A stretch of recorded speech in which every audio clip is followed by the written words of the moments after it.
नमस्कार मित्रमैत्रिणींनो, आपण याच्या आधी राहू स्थानातून काय करू शकतो, तुम्हाला काय परिणाम देतो हे पाहिलंय.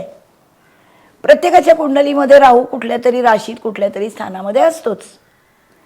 आता प्रत्येक ग्रह ज्या स्थानात असतो त्या स्थानाचा तो परिणाम देतो, त्या स्थानासाठी काम करतो. स्थानात ज्या गोष्टी दिसतात त्यापैकी ज्या गोष्टींचा तो कारक आहे, ज्याला सिंक्रोनाइज होतो, ते तो परिणाम दाखवतो.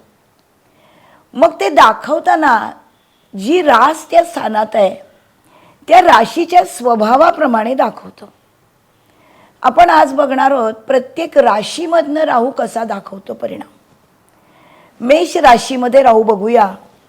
पहिलं राहू म्हणजे काय, तर राहू हा ऐहिक सुखाचा कारक आहे. राहू परदेशी गोष्टी आहे, न दिसणाऱ्या गोष्टी आहेत.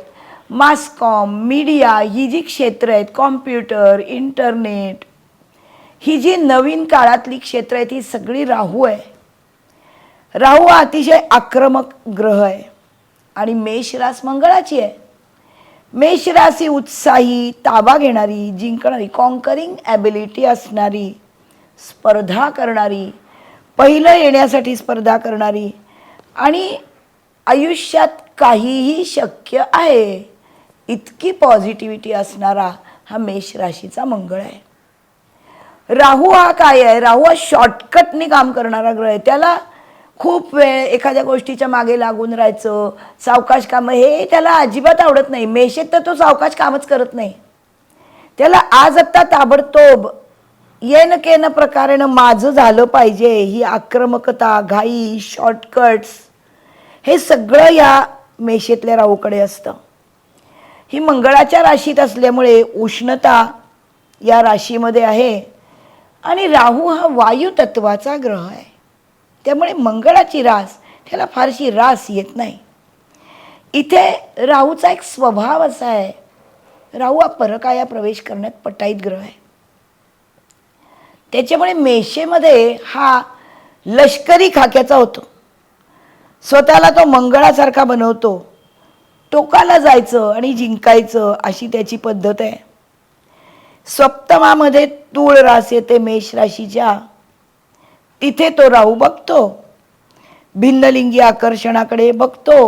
तूळ रास भिन्नलिंगी आकर्षणाच्या शुक्राची आहे. इथे तो स्वतःच्या रूलप्रमाणे वागतो. या मेषेतल्या राहूला खेळाची स्पर्धा, सेल्स, आर्मी, राजकारण, परदेशी शिक्षण हे सगळं हवं आहे. याची 5वी दृष्टी सिंह राशीत पडते. इथे राहू हा नाटक सिनेमाचा कारक. सिंह रास ही नाटक सिनेमाचीच रास, एंटरटेनमेंटची.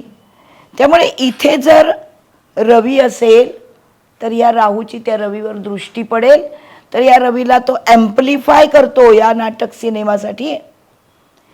इथे हे स्थान मुलांचं आहे, त्यामुळे राहू ऑब्सेसिव्ह असतो मुलांसाठी. मला मुलं जास्त हवीत असं त्याचं म्हणणं आहे मेषेतल्या राहूचं, जेव्हा तो पंचमातल्या सिंह राशीकडे बघतो. 9व्या राशीकडे म्हणजे धनुराशीकडे बघतो. इथेही या सगळ्या अग्नितत्वाच्या राशी आहेत. त्याच्यामुळे स्पर्धेमध्ये मीच पुढे जाणार हे त्याचं कायम म्हणणं असतं. पुढचा राहू बघूया, वृषभ राशीमधला राहू. जेव्हा राहू शिकवला मी तुम्हाला आणि स्थानामधून आपण पाहिला, तेव्हा मी एक वाक्य असं सांगितलं की बुध, शुक्र, शनी हे त्याचे मित्र आहेत. त्यामुळे त्यांच्या राशी म्हणजे पृथ्वी तत्वाच्या वृषभ, कन्या, मकर आणि वायू तत्वाच्या मिथुन, तुळ, कुंभ या बुध, शुक्र, शनीच्या राशी आहेत 6. इथे राहू मोस्ट कम्फर्टेबल मित्राच्या घरी असतो. त्यात आता आपण वृषभेचा बघतोय, ही शुक्राची रास आहे. राहू हा न दिसणारा ग्रह आहे, संशोधनाचा ग्रह आहे. हे संशोधन जगाच्या कल्याणा, कुंभ राशीत मूल त्रिकोण तो कशासाठी करतो? ऐहिक सुखासाठी. मूळ स्वभाव त्याचा ऐहिक सुखासाठी माणसाला प्रवृत्त करणं हाच आहे. मग शुक्राची जी रास आहे धनस्थानामधली, स्वकष्टार्जित, कौटुंबिक, प्रॉपर्टी, पैसा याची अर्थकारणाची, अर्थत्रिकोणामधली, इथे हा मार्केट प्लेसमधला राहू आहे. शॉर्टकटनी ताबा घेणार आहे. स्टेबल राहू आहे. पृथ्वी तत्वाचा आहे, राशीमध्ये आहे, म्हणून याला उच्चीचा राहू म्हणूया. याला लगेचच्या लगेच गोष्टी व्हायला हव्या असतात आणि पैसा मिळवताना वृषभ राशीचा जो मंत्र आहे तोच याचा वृषभेत राहू असतांचा आहे, सुरक्षितता. या राहूला उपभोग घ्यायला उत्तम गोष्टी, उत्तम घर, उत्तम खाणं हवं.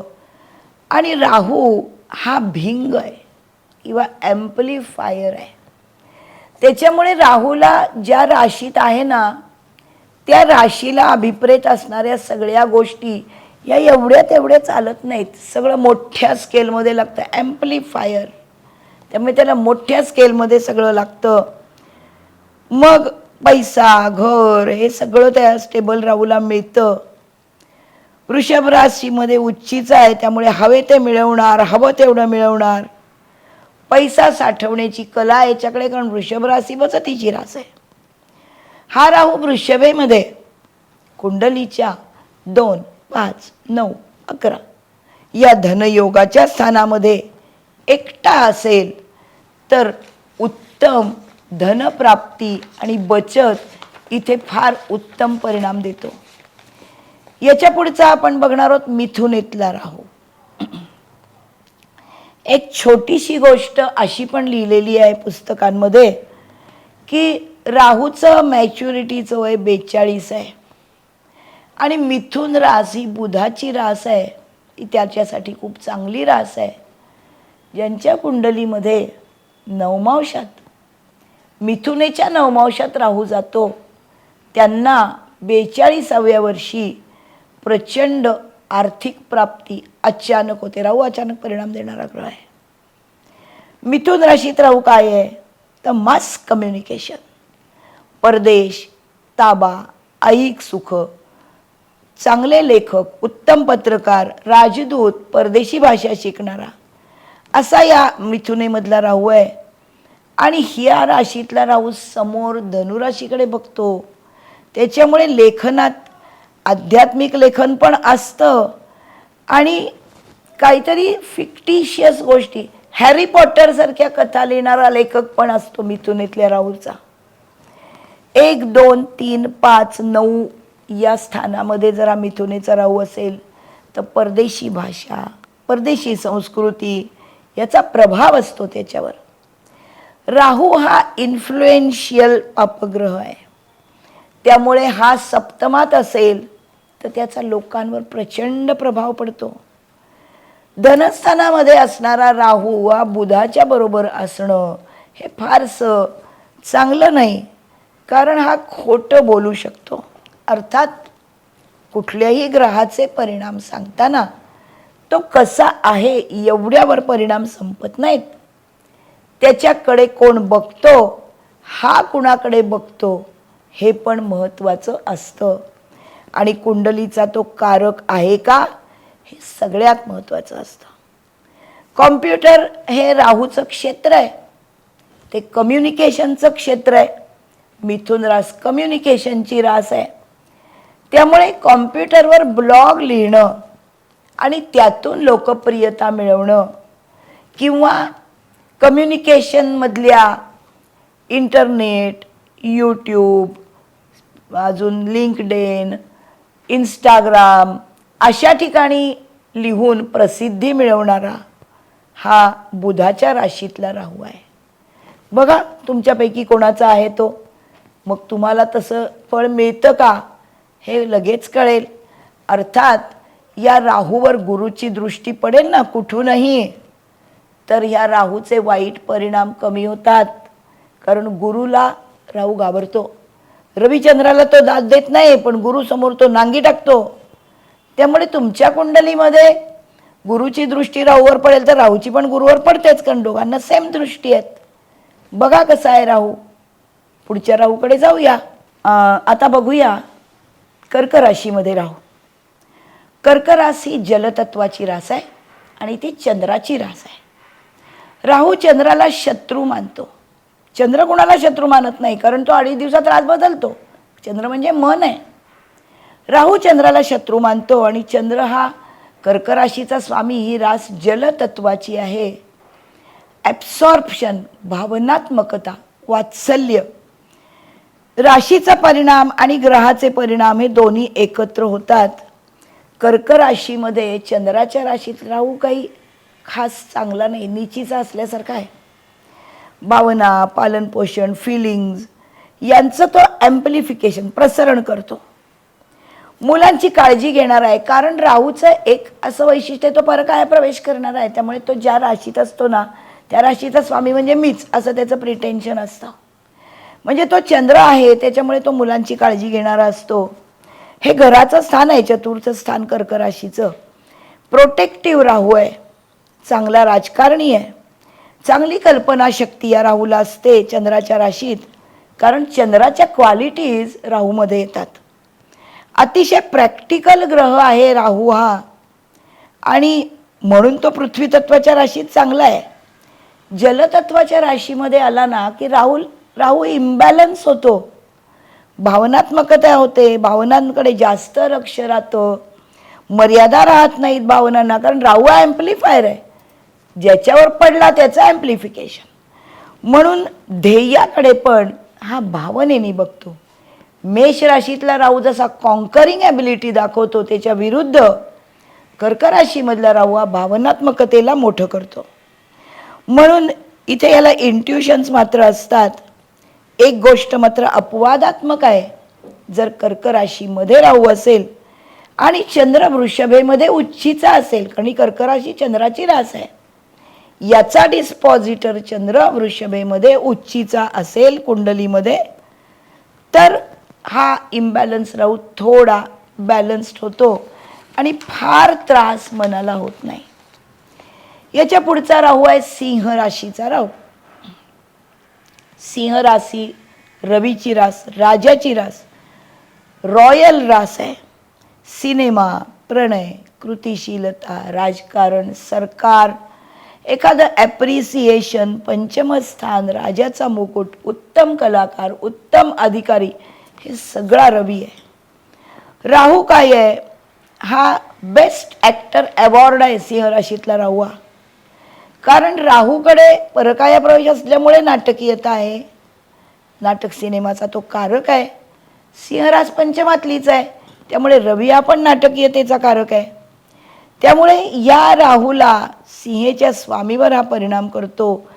तसंच सिंहेमध्ये राहू जेव्हा असतो तेव्हा बाकीचे कोणी त्याच्याबरोबर असतील तर त्या ग्रहांवरही या राहूचा परिणाम आहे. या राहूला ॲक्टिंगची आवड आहे, तशी याला प्रसिद्धीची हाव आहे. हा सिंह राशीमध्ये म्हणजे मित्राच्या घरी नाही, कारण रवी त्याचा शत्रू आहे. पण रवी आणि राहूमध्ये सहधर्मित्व काय आहे? रवी हा प्रसिद्धी देणारा, लोकप्रियता आणि कीर्ती देणारा ग्रह आहे, आणि राहू हा सवंग प्रसिद्धी देणारा ग्रह आहे. कुंडलीमध्ये या लोकांना, ज्यांच्या कुंडलीमध्ये सिंह राशीत राहू आहे, ह्यांना ॲक्टिंग आवडतं. पण रवी जर या कुंडलीमध्ये म्हणजे डिस्पॉझिटर या राहूचा हा जर युवावस्थेत नसेल, म्हणजे 10 ते 20 अंशात नसेल, तर ही व्यक्ती सुरुवातीला जरा लाजाळू असते. रवी लाजाळू नाही आहे, पण अजून तो रवी प्रगल्भ झालेला नाही आहे तेव्हा. पण जर हा रवी राहू मेष, सिंह, धनु या राशीत किंवा अष्टम, नवम, दशम, एकादश या उदित गोलार्धांच्या स्थानात असेल, तर राहूचे उत्तम परिणाम ही स्थानं दाखवतात. रवी हा सूर्यप्रकाश, पॉझिटिव्हिटी, जीवनशक्ती, कायम कामाचा कारक, आळशीपणा, मंदपणा, मरगळलेपणा कधीच नाही आहे रवीकडे. ऊर्जा आहे रवी म्हणजे. त्यामुळे सिंह राहूचे लोक असेच ऊर्जावान असतात, प्रचंड कामसू असतात. 1, 2, 3, 5, 6, 7, 10 प्रत्येक आहे का? प्रथम, द्वितीय, तृतीय, पंचम, षष्ठ, सप्तम, दशम या स्थानामध्ये सिंह राशीचा राहू बेस्ट ॲक्टर होतो. या राहूला रवीच्या राशीत आहे, त्यामुळे तो रवी झाला आहे. रवीला टाळ्या वाजवणारे लोक लागतात आजूबाजूला भाट, तसे याला पण लागतात. पण जर रवी नीचीचा असेल, म्हणजे सिंह राशीत राहू आहे आणि रवी तुळेत नीचीचा आहे, तरी माणसं लाजाळू असतात. दशमामध्ये जर शनी आहे आणि पंचमात सिंह राशीचा राहू आहे, तर या राहूला ॲप्रिसिएशन मिळतं. राहू स्वतःच्या राशीत, मूल त्रिकोण राशीत, उच्चीच्या राशीत, तर रवीला हा ग्रहण योग फारसा वाईट नाही. कारण रवी आणि राहू यांचं पंचमासाठी परस्पेक्शन जवळजवळ एकसारखं आहे. मग हा चांगले परिणाम देतो. कारण सिंह रास ही नाटकीयतेची रास आहे. आता बघूया कन्या राशीमध्ये राहू काय करेल. कन्या राशी बुधाची मूल त्रिकोण, स्वरास 15 अंशापर्यंत, उच्चीची रास. कन्या राशी logic, analytical, detail orientation, practical, प्रत्येक गोष्ट चिकित्सेने करणारी अशी रास आहे. चांगल्या प्रकारे काम करणं हे त्यांना आवडतं. षष्ठ स्थानातली रास आहे. निसर्ग कुंडलीत षष्ठ स्थान रोग, ऋण, रिपू, अडचणी याचं आहे. राहूला ऐहिक सुख हवी असतात. अतिशय डिटर्मिंड होतो राहू इथे, कन्या राशीसारखा वागतो. इथे या राहूला हा अतिशय उत्तम अशासाठी आहे की ही रास बुधाची उच्चीची रास आहे, त्यामुळे प्रचंड बुद्धिमान रास आहे. आणि इथे असणारा राहू हा अवघड गोष्टींची उत्तरं त्याला इथे सापडतात. अकाउंट्स, कॉम्प्युटर यांना उत्तम येतं. उच्चीचा राहू म्हणजे बुध हा मित्रग्रह आहे, त्याच्या राशीतला हा उच्चीचा राहू आहे. त्यामुळे याचं ध्येय अतिशय प्रॅक्टिकल असतं. तसं पाहिलं तर राहू हा वायुतत्वाचा ग्रह आहे, त्याच्यामुळे प्रॅक्टिकॅलिटी त्याच्याकडे असण्याचं कारण नाही. तो कल्पनेत विहार करतो वाऱ्यासारखा. पण तो बुधाच्या दोन्ही राशी मिथुन आणि कन्या, मिथुन वायुतत्वाची आणि कन्या ही पृथ्वी तत्वाच्या राशीमध्ये तो उत्तम काम करतो. इथे फक्त कुठेही असणारा राहू तरी त्याचा मूळ स्वभाव असा आहे की तो शॉर्टकट मारतो. त्याला खूप श्रम करणं वगैरे फारसं जमत नाही. कुंभेतला राहू सोडा, कारण तो तिथे मूल त्रिकोण आहे. षष्ठामध्ये राहू बुध किंवा 2, 6, 10 म्हणजे अर्थत्रिकोणात बुध असेल तर शॉर्टकटने पैसा मिळवण्याची कला येते. पण यांना प्रत्येक गोष्ट प्रॅक्टिकली असल्यामुळे नीटनेस हवा असतो. ऐहिक गोष्टीमध्ये वृषभ, कन्या, मकर या तिन्ही पृथ्वी तत्वाच्या राशी आहेत. या तिन्ही राशींमध्ये राहू उत्तम आहे. पण या तिन्ही राशींचा स्वभाव कसा आहे, यांना समाधान नाही. त्यामुळे या राहूलाही समाधान नाही. मुळात केतू त्याच्याबरोबर समोर आहे. ऐहिक गोष्टी त्यांना समाधान मिळत नाही, ते केतूकडे पाठवून देतात त्या गोष्टी. केतू तसाही ऐहिक गोष्टीचा कारक नाहीच. अडचणींवर मात करण्यामध्ये हा राहू गुंततो कन्या राशीमध्ये, कारण तो प्रॅक्टिकली काम करतो. मनाप्रमाणे परफेक्शन शोधत राहतो. कन्या राशीतला कुठलाही ग्रह हा कामातलं परफेक्शन त्याला अतिशय आवडतं. हा नैसर्गिक षष्ठ स्थानातला आहे, त्याच्यामुळे ह्याला सारख्या स्वतःच्या कामात सुद्धा शंका येतात. हे असं बरोबर आहे का, हे असं करायला हवं आहे का, हे परत करायला हवं आहे का. त्यामुळे समाधान नसतं. अतिशय डिटेलमध्ये जाऊ नका, गरज नाही आहे, त्यांना सांगावं लागतं. ही माणसं अतिशय हुशार असतात आणि त्यामुळे यांना कुठल्याही प्रश्नाची उकल करणं हे पटकन येतं. कुणाचा कन्या राशीत राहू आहे बघा.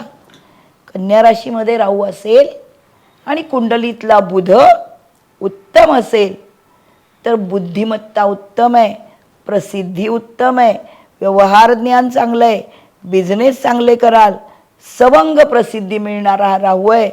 त्याच्या महादशेमध्ये तो उत्तम प्रसिद्धी देईल. बघा कुणाचा आहे. पुढचा राहू जाऊया आपण तूळ राशीतल्या राहूकडे. तूळ राशी कशाची रास आहे, ही सप्तमातली रास आहे निसर्ग कुंडलीत. नाते संबंध आणि करार, ॲग्रीमेंट्स, लग्नाचं करार पण इथेच आहे. या राशीला केऑस आवडत नाही, शांतपणा हवा असतो. नात्यांमध्ये अडचणी येणं, वादविवाद यांना नको असतं. राहू हा आई गोष्टीचा कारक आहे, मास कम्युनिकेशनचा कारक आहे. सर्व मोठ्या गोष्टी त्याला शॉर्टकटनी पाहिजेत. राहू हा कायम शॉर्टकट मारणारा ग्रह आहे, त्याला समाधान नाही आहे. हा शुक्राबरोबर असणं, हा राहू जर तुळेमध्ये शुक्राबरोबर असेल तर शुक्राला ॲम्प्लिफाय करणार आहे. तुळेमध्ये तो उच्चीचा आहे, चांगला आहे. राहू उच्चीचा नाही, चांगला आहे. पण आणि तुळेतला शुक्र स्वतःच्या घरी आहे. पण ही युती जी आहे शुक्र राहूची, ही शुभग्रहावर पापग्रहाचा परिणाम आहे. ह्या चांगला नाही, जरी मित्र असले दोघं तरी. त्यामुळे राहूची कुठल्याही शुभग्रहाशी युती झाली की त्याच्यावर गुरुची दृष्टी आहे का बघा. राहूची गुरुवर असणारच आहे, पण गुरुची त्याच्यावर दृष्टी असेल की राहूला आपोआप थोडासा त्याला थोडा अटकाव गुरु करतो, गाणेरडेपणा करू देत नाही. नातेसंबंध चांगले दाखवतो हा शुक्राच्या राशीतला राहू. हा चतुर्थात असेल तर आईशी चांगलं, सप्तमात असेल नवरा बायकोंचं चांगलं, दशमात असेल सहकाऱ्यांशी चांगलं. पण परत डिस्पॉझिटर थिअरी बघा, हा राहू तुळेमध्ये समजा स्वतःच्या नक्षत्रामध्ये आहे स्वाती, पण शुक्र कुंडलीत नीचीचा आहे, तर याचे परिणाम इतके चांगले नाही मिळणार. समाधान नाही माणसाला. तुळेतल्या राहूला सगळीकडे शांतता हवी असते, सुरळीत नातेसंबंध हवे असतात, नाती टिकवायची असतात. त्याच्या घराप्रमाणे तो नाती बॅलन्स करणार आहे. शुक्र हा कलांचा कारक आहे. त्याच्यामुळे हा राहू जे काही काम करतो त्याच्यामध्ये सौंदर्य निर्माण करतो. शुक्र हा मोहकतेचा कारक आहे. शिवाय तूळ रास ही एंटरप्रेन्युअरची रास आहे, त्यामुळे धंद्यासाठी हा उत्तम आहे, ॲग्रीमेंटसाठी चांगला आहे, वकिलांसाठी चांगला आहे, इन्शुरन्सच्या काम करणाऱ्या लोकांसाठी चांगला आहे. बऱ्याच चांगल्या गोष्टी या शुक्राच्या राशीतल्या राहूकडून होतात. म्हणजे राहू हा फक्त राक्षस आहे, तो त्रास देतो, तो खोटं बोलतो, तो खोटं करतो असं नाही. पण हे नाही असंही नाही. आपल्या कुंडलीतला राहू कसा आहे, गुरुमुळे त्याचा आवाज बंद झाला आहे का, तो कुठल्या स्थानात आहे, लग्नेशाप्रमाणे तो शत्रू आहे का मित्र आहे. कारण राहूला स्वतःची रास नाही, पण बुध शुक्र शनी राहू केतू आहे मित्र आहेत. त्यामुळे रविचंद्र मंगळ गुरुच्या लग्नांना राहू हा मित्रग्रह नाही. हे सगळं पाहिल्यावर सापेक्ष परिणाम आपल्या राहूचे तुम्हाला बघता येतील. बरोबर आहे ना. पुढच्या राहूकडे जाऊया. वृश्चिकेतला राहू. वृश्चिक राशी मंगळाची रास आहे, अष्टमातली रास आहे. रविचंद्र मंगळ गुरु या राशींमध्ये राहू चांगला नाही. कारण अग्नितत्वाचे ग्रह, मनाचा कारक चंद्र, इथे राहूला काम काय आहे. राहू हा ग्रहच नाही आहे, तो छायाग्रह आहे, तो खरा नाही आहे. त्यामुळे वृश्चिक राशीमध्ये तो नीचीचा असल्यासारखा होतो. वृश्चिक राशी ट्रान्सफॉर्मेशनची रास आहे, सिक्रेट्स ठेवणारी रास आहे, अचानक होणाऱ्या गोष्टींची. साम्य इथे असं आहे की अचानक होणाऱ्या गोष्टी वृश्चिकेत दिसतात. राहू अचानक परिणाम देणाराच ग्रह आहे. गूढ गोष्टी, जगाची गूढ सत्य, खरं काय हे शोधून काढण्याची वृत्ती असते. हे जलतत्व आहे वृश्चिक रास. इथे राहू इम्बॅलन्स होतो, कारण त्याचा ताबा राहत नाही. मंगळावर राहू ताबा नाही घेऊ शकत, म्हणून इथे नीचीचा असतो. राहू हा ऐहिक गोष्टींचा कारक आहे, तर्कशास्त्रीय गोष्टींना महत्त्व देणारा आहे, कारण बुधाचा मित्र आहे. वृश्चिक रास म्हणजे अचानक घडणं, तर्कशास्त्र वगैरे त्यांना जमत नाही. भावनिक गोष्टींमध्ये अचानक बदल घडणं हे त्यांना जास्त भावतं. ही भावनिक कृतीची रास आहे, पण गूढतेचा शोध घेणारी आहे. भावनिक कृती दुसऱ्याला कळणारी त्यांना आवडत नाही. त्याच्यामुळे यांना ॲस्ट्रॉलॉजी एक क्षेत्र आहे. तसंच मास कम्युनिकेशनमध्ये गूढ गोष्टींचं ज्ञान हा राहू घेतो. जमिनीखालच्या गोष्टींवर कंट्रोल त्याला हवा असतो, कारण वृश्चिक रास ही जमिनीखालची रास आहे, तो त्याला घेता येत नाही. म्हणून हा चांगला नाही, कारण खोल भावना, चढ उतार, मंगळाच्या ताब्यात राहणं हे राहूला आवडत नाही. पण कुंडलीत जर मंगळ उत्तम असेल तर वृश्चिक रास ही मंगळाची रास आहे. मंगळ हा टेक्निकल गोष्टींचा कारक आहे. परत अष्टम स्थान हे क्रॉनिक डिसीजचं स्थान आहे, जिथे हिलिंगच्या गोष्टी आहेत, कारण गूढ ज्ञानाचं हे स्थान आहे. त्यामुळे मंगळ चांगला असेल तर वृश्चिकेमधला राहू हा चांगला सर्जन होऊ शकतो, मेडिकल फील्डमध्ये जाऊ शकतो, सिव्हिल इंजिनियर होऊ शकतो, चांगला डॉक्टर होऊ शकतो. या राहूच्या महादशेमध्ये, अंतर्दशेमध्ये अचानक बदल घडतात. राहूला ऐहिक सुख हवी आहेत, मोठ्या प्रमाणावर एन्जॉयमेंट हवी आहे, स्वतःच्या म्हणण्याप्रमाणे त्याला जायचं आहे, त्याला कुणाचा अंकुश नको आहे, कुठली अडचण नको आहे, त्याला खोलात कुठेतरी अचानक ट्रान्सफॉर्मेशन नको आहे. त्यामुळे हा गोंधळलेला राहू असतो. म्हणून माणसाच्या आयुष्यात जर कुंडलीतला मंगळ चांगला नसेल तर वृश्चिकेतला राहू हा गोंधळ घालणारा राहू आहे. धनुराशीमध्ये राहू, धनुराशी मुळात गुरुची स्वरास आणि मूल त्रिकोण रास. हा चांगला शिक्षक, चांगला गुरु, वडिलांकडून चांगले संस्कार मिळालेला, उच्चीचे ज्ञान असलेला, तत्वज्ञान, धर्माचं ज्ञान यात रुची असलेला, आध्यात्मिक ज्ञानात रुची असलेला आणि कायदा जाणणारी धनुरास आहे, वकिलाची रास आहे. याच्याच बरोबर राहू हा न दिसणाऱ्या गोष्टी दाखवतो, त्याच्यामुळे जादूगार पण असू शकतो. चांगला सेल्समन असतो हा माणूस. जिथे आहे तिथे हा राहू ऐहिक गोष्टीतून सुख आणि पैसा मिळवणं हे त्याचं काम असतं. ज्ञान देणं, पैसा मिळवणं, गिव्ह अँड टेक. खरं तर गुरुला ज्ञान विकायचं नाही, गुरुला ज्ञानाचा पैसा करायचा नाही. पण या राहूचं म्हणणंच वेगळं आहे. त्याला त्यातून पैसा हवा असतो, कारण राहू म्हणजे मर्यादा मोडणारा, धर्माच्या मर्यादा मोडणारा हा राहू आहे.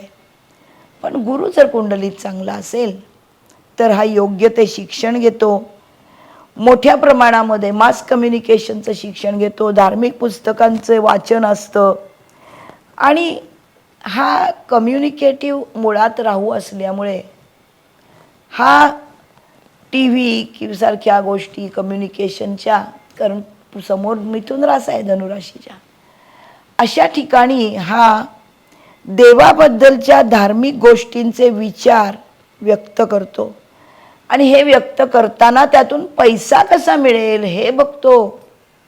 राहू हा अर्थ त्रिकोण आणि काम त्रिकोणाचा कारक वायुतत्वाचा ग्रह आहे. त्यामुळे अग्नितत्वाच्या राशीमध्ये त्याला पैसा हवा असतो. जरी गुरुचं म्हणणं ते नाही आहे धनुराशीच्या, तरी या धार्मिक पुस्तकांची सेमिनार करतो, छपाई करतो, त्यातून आनंद आणि पैसा मिळवतो. धर्माबद्दलच्या स्वतःच्या विश्वासाच्या गोष्टी वेगळेपणाने जाहीरपणे बोलतो आणि पैसा करतो. गुरुची शक्ती इथे राहू ॲम्प्लिफाय करतो, आशावाद वाढतो. राहूच्या दशेमध्ये या राहूला धार्मिक गोष्टींमध्ये रस असतो. पण जर गुरु चांगला नाही आहे कुंडलीमध्ये, डिस्पॉझिटर थिअरी म्हणजे भावेश कोण आहे त्या राशीचा, हे सगळ्यात जास्त परिणामकारक असतं.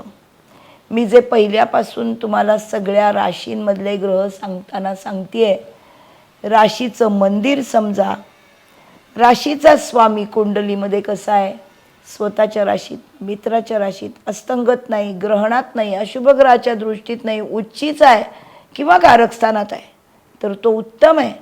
असा डिस्पॉझिटर राशीचा, तसाच ज्या नक्षत्रात आहे राहू त्या नक्षत्राचा आणि ज्या चरणामध्ये आहे त्या चरणाचा स्वामी हा जर इतक्या प्रकारे तुम्ही तपासाल आणि तो शुभ असेल या राहूला या तिन्ही डिस्पॉझिटरचं बळ मिळून तो उत्तम परिणाम देईल.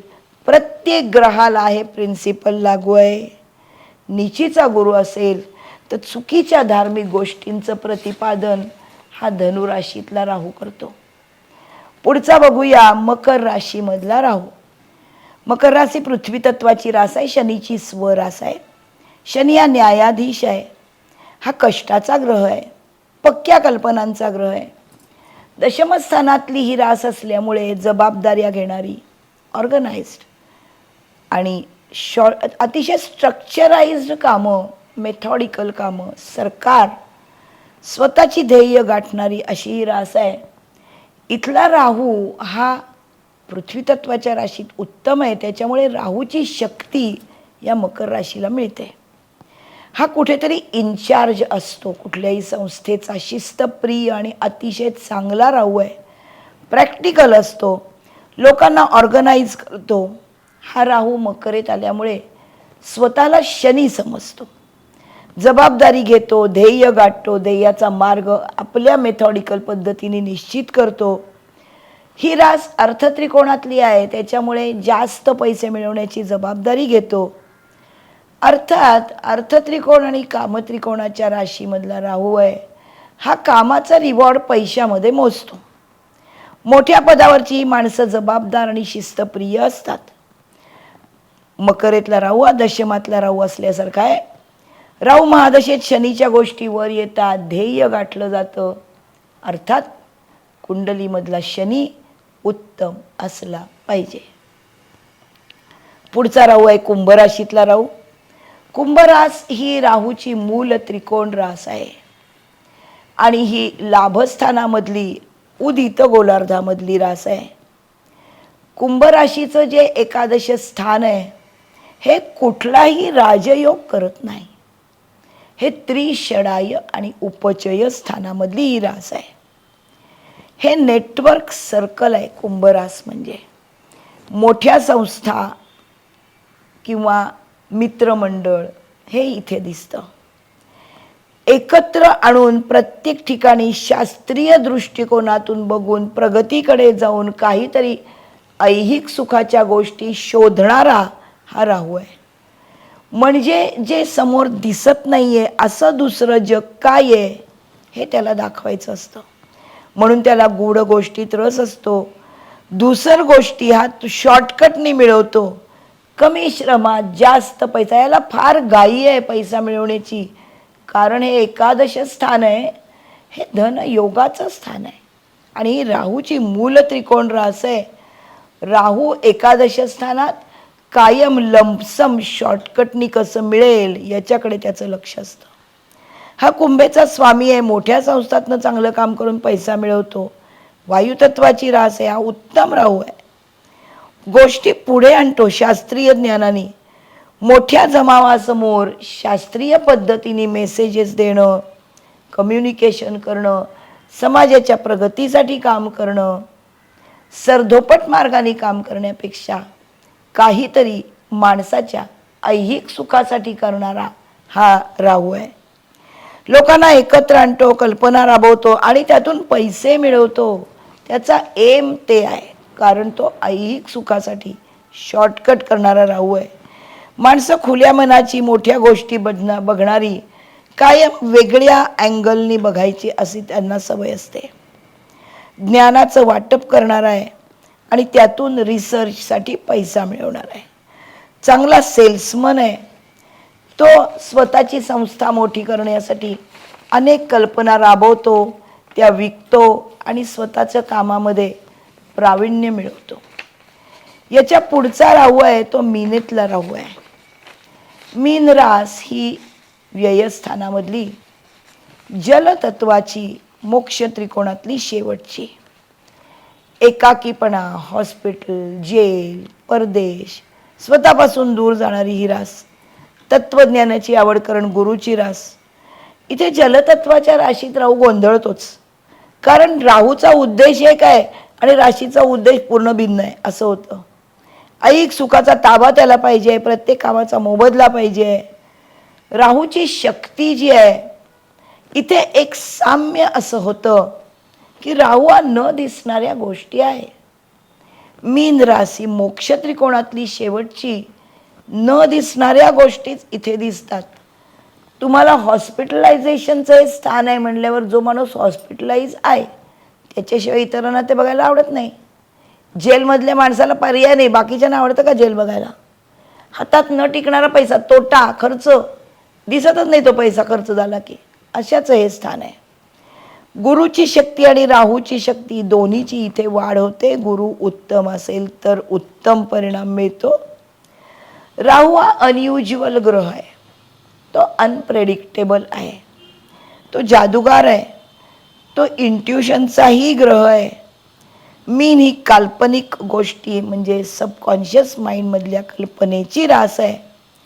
राहू या मीन राशीमध्ये आला की त्या काल्पनिक गोष्टींना ॲम्प्लिफाय करतो. त्यामुळे सायन्स फिक्शन म्हणजे आपण जी स्टार वॉर्स अशी एक मालिका बघत होतो पूर्वी, अशा गोष्टींच्या मालिकांचा हा राहू कारक आहे. फिक्टिशियस पण ज्याच्यामध्ये सायन्स फिक्शन आहे. मॅग्निफिसंट कल्पना असतात, वेगळ्या गोष्टीत रस असतो, विचारपूर्वक काल्पनिक गोष्टीत रमतो, तत्त्वज्ञानामध्ये रमतो, जगभर आध्यात्मिक गोष्टींचा प्रसार करतो. धर्माच्या गोष्टींच्या प्रसारात हा नसतो. त्या उलट याला जे ज्ञान लागतं ते तांत्रिक गोष्टींमध्ये, तंत्राचा कारक आहे राहू.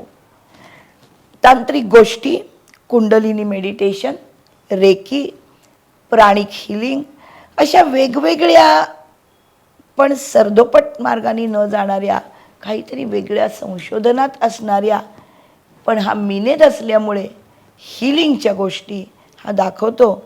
ऐहिक सुखाऐवजी अंतिम ध्येयासाठी झटणारा हा राहू आहे.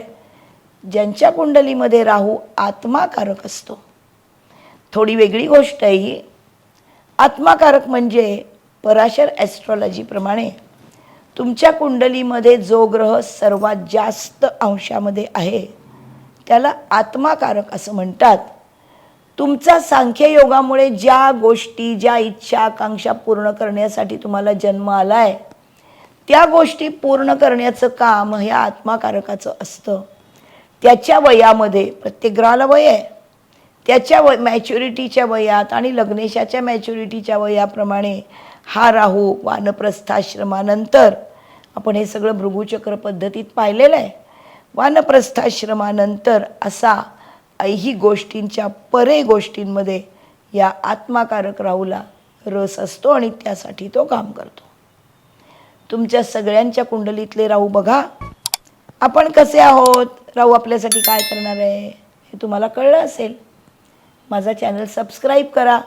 पुढे आपण जाऊया केतूकडे. केतू बघायचा आहे. तोपर्यंत बाय बाय.